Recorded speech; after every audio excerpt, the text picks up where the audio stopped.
ألم تر كيف فعل ربك بأصحاب الفيل ألم تر كيف فعل ربك بأصحاب الفيل তুমি হুজুর কাছে কইলে মরে গেছে গডি বলা এর আজ আমার যতজন আমার কোনো খবর নেই না আমি আমার ডাক্তারই না ও বলতেছে যে আমার মা আছে এটা বলার কি দরকার মা মরে গেছে এটা মরে গেছে গডি বলা এর হুজুর লগে আলাপ করিয়া মাদ্রাসায় ভর্তি করছি হুজুর আপনি একটা কাজ করুন আপনি আমার মাদ্রাসা ভাগ করে তা কোন না ফিরে ফরা না কসুইলে দেওয়ান লাগবে তখন কসুইয়ের তুমি করতে কি আমি তাক দাস পরে তুমি রে যাই এরকম নিষ্ঠুর মা পৃথিবীতে আছে আল্লাহ যেন মাদেরকে এরকম বেরহম না বানায় আসসালামু আলাইকুম ওয়া রাহমাতুল্লাহি ওয়া বারাকাতুহু ভালো আছেন আপনারা ভালো আছি আমরা ভালো থাকেন সুস্থ থাকেন নিরাপদে থাকেন দোয়া করি সব সময় নামাজ বাদে আমাদের 900 ছাত্রের পরিবার নিয়ে আমরা সব সময় দেশবাসী এবং বাইরে যারা আছেন সবার জন্য দোয়া করি আল্লাহ যেন আপনাদেরকে সব জায়গায় যেখানে থাকেন যেভাবে থাকেন ভালো রাখেন এবং পরকালীন জীবনের জন্য মুক্তির সুব্যবস্থা করে দেয় সে লক্ষ্যেই আমরা কাজ করে যাচ্ছি আর রায়হান ইন্টারন্যাশনাল মাদ্রাসা এবং বল্লভ দারিস একাডেমি ইন্টারন্যাশনাল মাদ্রাসা প্রিয় সুধী আমরা আপনাদের সামনে বিভিন্ন অসঙ্গতি অনেক সময় তুলে নিয়ে আসি আজকে আমি আপনাদের সামনে হাজির হয়েছি একটা মর্মান্তিক একটা ঘটনা নিয়ে একটা ছেলেকে নিয়ে যাকে আজকে থেকে আমরা আশ্রয় দিব আমাদের কাছে যাকে আজকে থেকে দেখাশোনা করব আমরা যাকে একজন সুমানুষ বানাবো যে আমার কাছে ছাড়া পড়বে না যে তার বাবাকে যখন তার বয়স 1 বছর তখন সে এতিম হয়েছে এরকম একজন সন্তান এতিম হওয়াটা বড় বিষয় নয় একটা মর্মান্তিক বিষয় তার আছে এই বিষয়টার কারণে আমরা তাকে নিয়ে আপনাদের সামনে হাজির হয়েছি আপনারা সবাই এই ধরনের কাজ থেকে যেন আল্লাহ আমাদের সবাইকে বিরত রাখে এবং এরকম কষ্টের মধ্যে যেন মানব জাতির কোনো সন্তান না পড়ে আমি দোয়া করি এবং আমাদের কাছে যেন আমরা যেন আশ্রয় দিতে পারি তাদেরকে আমরা এই তৌফিক চাই আল্লাহর কাছে আমি একটু আজকে আমার সাথে যে বাচ্চাকে দেখছেন এই বাচ্চার সাথে ওর নানি আছে ওর নানির সাথে আগে তোমরা কথা বলবো এই বাচ্চাটার ঘটনাটা হলো 1 বছর বয়সে তার বাবা মারা যায় বাবা মারা যাওয়ার পরে যখন তার বয়স 1.5 বছর বা 2 বছর হয় তখন ওর নানি এখন সাথে যিনি আছেন উনি বলতেছিল যে তার মাকে যে মারে তোর ছেলেটা একটু বড় হলে তারপরে তুই বিয়ে বসিস কিন্তু এরকম নিষ্ঠুর মা পৃথিবীতে আছে আল্লাহ যেন মাদেরকে এরকম বেরহম না বানায় আল্লাহ যেন মাদেরকে রহমতের চাদরে ঢেকে রাখেন এই ছোট্ট বাচ্চাটার মা ওকে ফেলে রেখে এক পুরুষের হাত ধরে চলে যায় আজ পর্যন্ত এখনো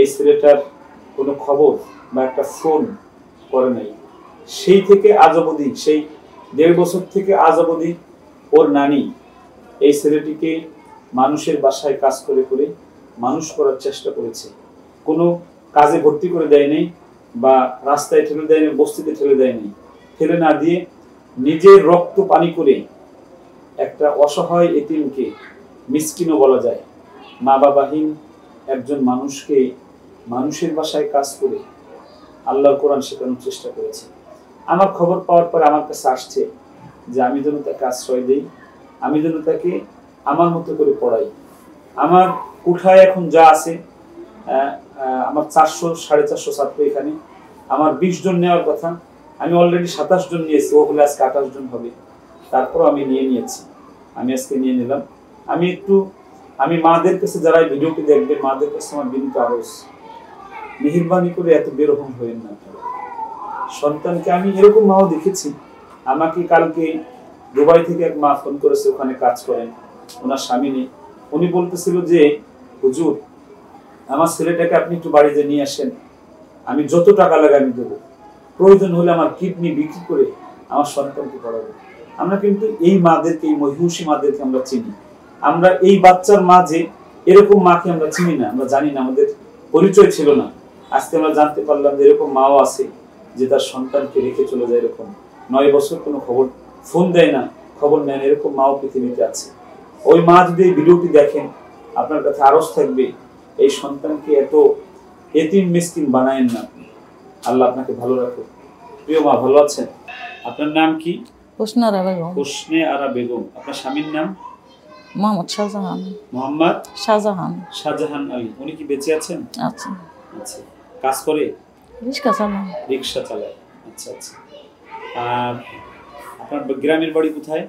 ব্রাহ্মণবাড়িয়া। ব্রাহ্মণবাড়িয়া। গ্রামের নাম কি? অষ্টগ্রাম। অষ্টগ্রাম। অষ্টগ্রাম ইউনিয়ন? তালসর। তালসুর। থানা? থানা ব্রাহ্মণবাড়িয়া। ব্রাহ্মণবাড়িয়া। জেলাও ব্রাহ্মণবাড়িয়া। জেলা ব্রাহ্মণবাড়িয়া। আচ্ছা আচ্ছা। এর নাম কি? এর নাম ইয়াসিন। ইয়াসিন। ওর আব্বার নাম কি? জাহান মিয়া। জাহান মিয়া। ওর মার নাম? বিলকিস বেগম। আপনারই মেয়ে? আমার মেয়ে। আচ্ছা, আপনার মেয়েটা এরকম ফেলে চলে গেল, আপনি কালকে যখন আসছিলেন আমার কাছে কান্না করেছিলেন যে হুজুর দয়া করে রাখেন, ও নাকি আর কারোর কাছে পড়বে না আমার কাছে ছাড়া। এটা আমার সৌভাগ্য যে বাচ্চারা এখন আমার কাছে ছাড়া পড়বে না, কথা বলে। আল্লাহর অনুগ্রহ, দয়া। আপনার মেয়েটা এরকম ছেড়ে চলে গেল, আপনিও তো তাকে রাস্তায় ফেলে দিতে পারতেন, ফেললেন না কেন? ফলাইছি না, একটা মানুষের বাচ্চা ফলাই তখন মায়া ফলাই দিয়ে গেছে, তো আমি ফলাইতে পারছি না বাচ্চারা। 2 বছর বাচ্চারা যখন 2 বছর হয়েছে তখন ঢাকা আইসি লইয়া মায়ের লুই আইসি বাচ্চারা। এর একটা বোন আছে আর একটা এক বড়। এরপরে লুই আইসি, আবার পরে বাসায় কাজ করে। আমি কইছি যে আমার একটা ফুলা একটা মায়া, 2জন জনের সুখী সংসার, তার একটু কাজ টাজ করিয়া তুমি তাহলে মানুষ করো, করে আসে। এরপর বিয়ে সাথে বইলে বই পরে এরপর বাসাত কাজ করতেছে আটকা হঠাৎ গেছে না কইয়া গেছে। পরে আমি কই মনে কোনো হ্যাঁ না বলে আমি কই বলে কোনো মনে গেছে চাই 2-3 দিন গেছে, কোনো খবর নাই। এই যে খবর নাই যে নাই, আজকে পর্যন্ত বাচ্চাটা 9 বছর চলতেছে। একটা 9 বছরে সে আর কখনো ছেলেকে না না দেখতে আসে না, কোনো যোগাযোগ কোনো খবরও নেই না না। এরপরে ওই যে ফুসুদুঙ্গা আপনার কাছে আইলাম না, গেছি গা। পরে আমি যে কইছি বলে মা গেছে গা, আমার কথা আছে কি কও তুমি ওদিন মানুষের দ্বারা কইছো মরে গেছে, তুমি হুজুর কাছে কইলে মরে গেছে গে ডিবালা। এর আজ আমার যত আমার কোনো খবর নেই না, আমি আমার ডাক্তারই না। ও বলতেছে যে আমার মা আছে, এটা বলার কি দরকার? মা মরে গেছে, এটা মরে গেছে গে ডিবালা। এর আজকে 9 বছর ধরে মা সারা দেখি না, আম্মা ডাক্তারই না। মানুষের বাড়ি ফুলা ফুলি দিয়ে আম্মা আমি ডাক্তারই কইলা করে হুজুর কাছে। আমি মিশা কথা করতে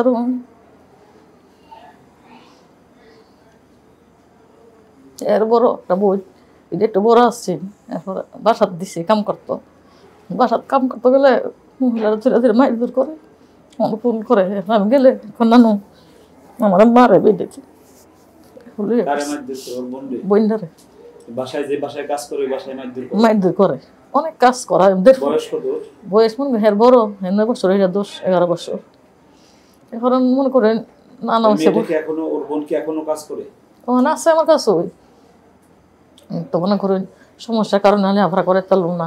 আমার নিজের 6টা মাইয়া, 2টা ফুলা, 5টা মাইয়া কোনো মতো দিছি, বিয়ার একটা আছে, বিয়ার ওষুধ নিজে ফরালাই করতে কেমনি করাম। এরপরে এক হুজুর লোক আলাপ করিয়া মাদ্রাসা নিয়ে ভর্তি করছি। হুজুর আপনি একটা কাজ করবেন, আপনি আমার মাদ্রাসার ভাগ করেন। আমি ঠিক আছে ভাগ করুন। মানে ওরে মাদ্রাসায় পড়ানোর জন্য আপনি মাদ্রাসায় ভাগ করেন? ভাগ করছি, হ্যাঁ। মনে করুন 2-3 বছর ভাগ করছি, করে এরপরে এই টেহা দিয়া পড়াইছি। পড়াইনি পরে এখন আমার সমস্যা এদিকে কদিন আগে ধরে ব্যথা আবার গিয়েছে আলট্রাসাউন্ড করছি সরুদ্দি হাসপাতালে গিয়ে কইছে আপনার পেছনের আড্ডি হয়ে গেছে আর আপনি কিডনির সমস্যা আছে, আপনি বাড়ি হোতার কাজ আর করতে তাই না। তখন থেকে কাজ ছেড়ে দিচ্ছি, আর কাজ করিনি।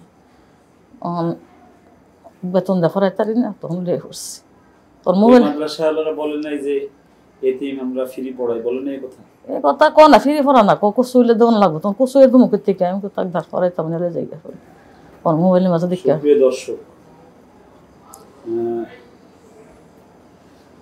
আমি তো ওর বোনের কথা আমি জানতাম না। এরকম ধনী আল্লাহ আমাদেরকে না বানাক যে কাজের ছোট্ট 10 বছরের মেয়েকে আমার মারতে হবে আমার একটু ভুল হলে। আমরা নাম কি জানো বাবার? ইয়াসিন ওয়াল কোরআনুল হাকিম। ইয়াসিনকে আমরা নিয়ে নিচ্ছি। আশা করি ইয়াসিনের আর কষ্ট হবে না ইনশাআল্লাহ, যদি আমাদেরকে বাঁচায় রাখে। তো একজন নানি কত মহিষী হয়। ওনার 6টা মেয়ে, তাদের মধ্যে একজন খারাপ। 5টা মেয়ে নিয়ে উনি মানুষের বাসায় কাজ করে করে নাতিদেরকে পড়ানোর চেষ্টা করেছেন, নাতিকে ইলম শেখানোর চেষ্টা করেছেন। আমি আবার বলি আপনাদেরকে, আপনার পাশে যে এতিম বাচ্চাটা আছে তার পাশে দাঁড়ান।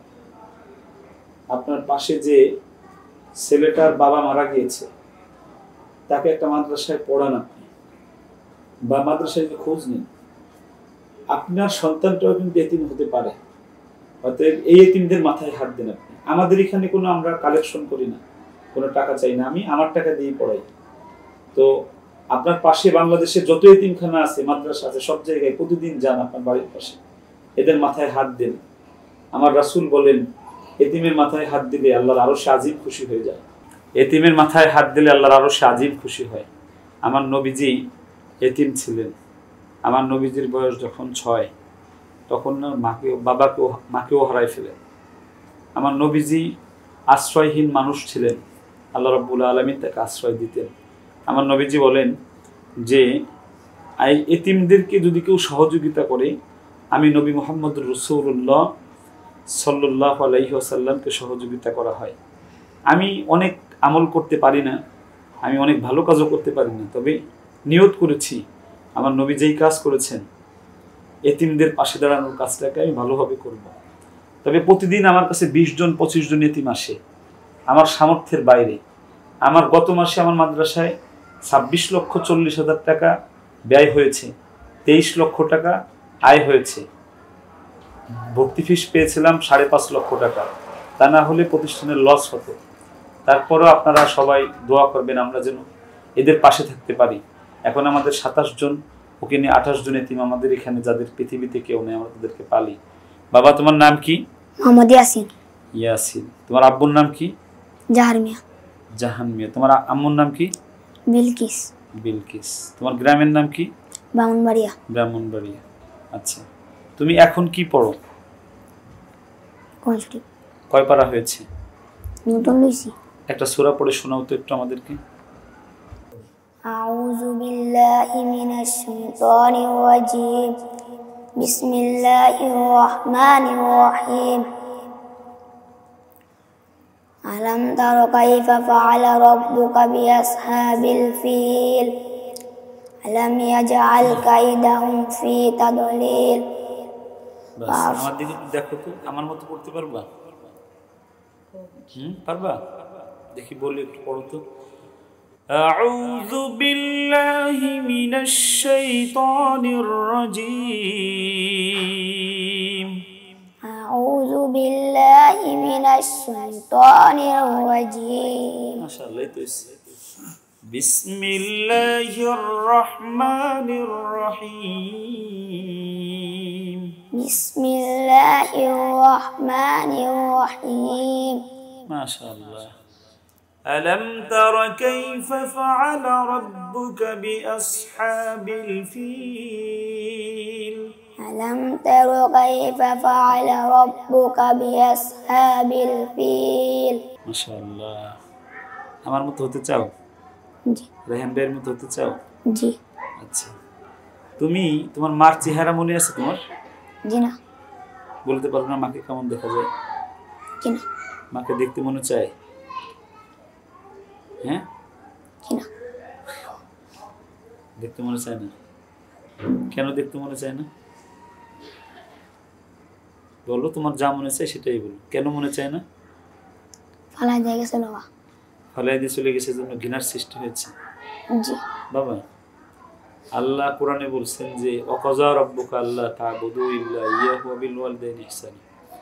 এটার অর্থ হলো যে পিতামাতার খেদমত করতে হবে, তারা খারাপ হলো।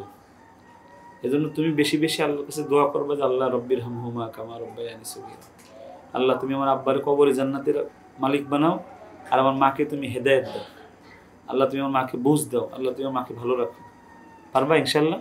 জি। মাকে আর বদ দেওয়া যাবে না। মা ভুল করছে, এজন্য তুমি ভুল করতে পারো? জি না। পারো না। তোমার বোন মানুষের বাসায় কাজ করে না? জি। তুমি কি হতে চাও? মাওলানা। হাফেজ মাওলানা হতে চাও? জি। তুমি নাকি তোমার নানি বলছে আমাদের এইখানে ছাড়া কোথাও পড়বা না, এটা বলছো কেন? হ্যাঁ, মাদ্রাসায় পড়া ভালো। পড়া ভালো? শুধু পড়া ভালো? হ্যাঁ, শুধু পড়া ভালো? সুপ্রিয় দর্শক, পৃথিবীর সবচেয়ে দামি জায়গা হলো মার কোল। এই ছেলেটি মার খারাপ আচরণের কারণে মার কথাটা মুখে আনতে চায় না। আল্লাহ যেন এরকম মা পৃথিবীর কোনো মাকে না বানায়। আমরা সবাই দোয়া করবেন। ইয়াসিনকে আমরা দায়িত্ব নিচ্ছি আজকে থেকে।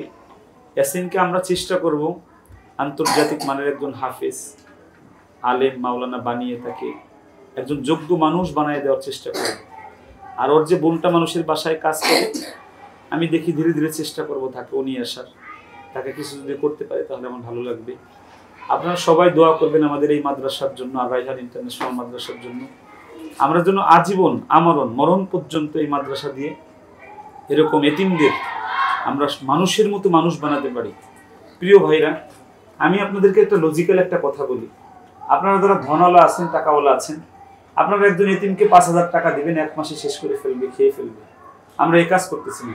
আমরা টাকাটাকে একটা এতিম নবজাতকের পিছনে, একটা শিশুর পিছনে আমরা এমনভাবে খরচ করতেছি, ওই মানুষটা যেন আজ থেকে 20 বছর পরে 1000 মানুষের আশ্রয়দাতা হতে পারে। এরকম একজন মানুষ বানানোর চেষ্টা করছি আমরা। আপনাদের সহযোগিতা চাই, আপনাদের দোয়া চাই, আপনাদের সাপোর্ট চাই, ভালোবাসা চাই। এখন আমি একটু আসি, আপনারা সবাই আমার কাছে আসেন। আমরা কোন এতিমদের আমরা নেই?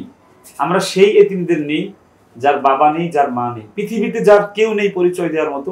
তাকে আমরা তুলে এনে নিয়ে এসে তাকে আমরা মানুষ করে দিই। তাকে আমরা, যাদের মা আছে তাদেরকে আমরা নেই না, কারণ আমাদের কাছে একদম আশ্রয়হীন যারা, তাদেরকে আমরা নেই। আপনারা যারা একদম আশ্রয়হীন, আপনার পাশে কেউ থাকলে, যার পৃথিবীতে একদম পরিচয় দেওয়ার মতো কেউ নেই, যাকে দেখার মতো কেউ নেই, শুধু আমাদেরকে বলবেন, আমি আর রায়হান তার কাছে চলে যাবো ইনশাআল্লাহ। তাকে যে নিয়ে আসবো, তার মাথায় বাবার স্নেহের হাত দেব। আমার বুকটা তার জন্য সারা জীবন খোলা থাকবে। আমি তার জন্য, আমি তার হয়ে যাব ইনশাআল্লাহ। আমি তাদেরকে, এই সন্তানদেরকে আমি শুধু পড়াবো এরকম নয়, এদের সারা জীবন দেখাশোনা করবো, এদের চিকিৎসা করাবো, এদের কাপড় দেব, এদেরকে আনন্দ দেওয়ার জন্য, খেলাধুলা করার জন্য যা দরকার সব দিব। আপনারা শুধু আমাদের জন্য দোয়া করবেন। আর একটা বিষয় হলো, অনেকে মনে করেন আমাদের এটা এতিমখানা মাদ্রাসা। আমাদের এটা এতিমখানা না। আমাদের এখানে শতকরা 95 জন টাকা দিয়ে পড়ে, 5 জনকে আমরা ফ্রি পড়াই। এটা আমাদের টাকা দিয়ে পড়াই। শতকরা 95 জন যারা টাকা দিয়ে পড়ে, তাদের বর্তমান বেতন হলো দাম বাড়ার পরে সর্বনিম্ন 9,000 টাকা মাসিক আমরা বেতন নিই। 12,000 টাকা ভর্তি ফিস নেই। মিডিয়াম হলো আমরা স্পেশাল 12,000 টাকা মাসিক নেই, 17,000 টাকা ভর্তি ফিস নেই। এরপরে হলো এসিবিআইপি, এখানে আমরা 16,000 টাকা মাসিক নেই, 25,000 টাকা ভর্তি ফিস নেই। কোনো সময় গরিব হলে আমরা কিছু কম অনেক সময় নিয়ে থাকি, তবে বেশিরভাগ ক্ষেত্রে আমরা ফুল টাকা ছাড়া আমরা নেই না। আমি মুশতাকুন নবী হাফিজাহুল্লাহ একটা কথা বলেন, ওই কথাটার উপর আমি আমল করি, যে যার টাকা নেই, যে এতিম, তাকে ফেরাই দেব না, আর যার টাকা আছে তার কাছ থেকে 1 টাকাও কমে পড়াবো না। এই নীতিতে চলছি, এই নীতিতে চলবো ইনশাল্লাহ। আর আমাদের অক্টোবর কেন্দ্রিক যে ভর্তি, আমাদের 70 জন ভর্তি হয়ে গিয়েছে। আমরা বলছিলাম 150 জন নেব, আর বাকি যে কয়জন আছে সেই কয়জন আমরা নেওয়ার পরে আবার ভর্তি বন্ধ করে দিব। অক্টোবরের 1 তারিখের পর আর ভর্তি আমরা নিব না। আপনারা যারা ভর্তি করাতে চান তারা দ্রুত যোগাযোগ করে এসে ভর্তি করাই দিবেন। সবাই ভালো থাকবেন, সুস্থ থাকবেন, নিরাপদে থাকবেন, আমাদের জন্য দোয়া করবেন। আসসালামু আলাইকুম ওয়া রাহমাতুল্লাহি ওয়া বারাকাতুহু। আর রায়হান ইন্টারন্যাশনাল মাদ্রাসা একটি আন্তর্জাতিক কোরআনিক শিক্ষা মিশন।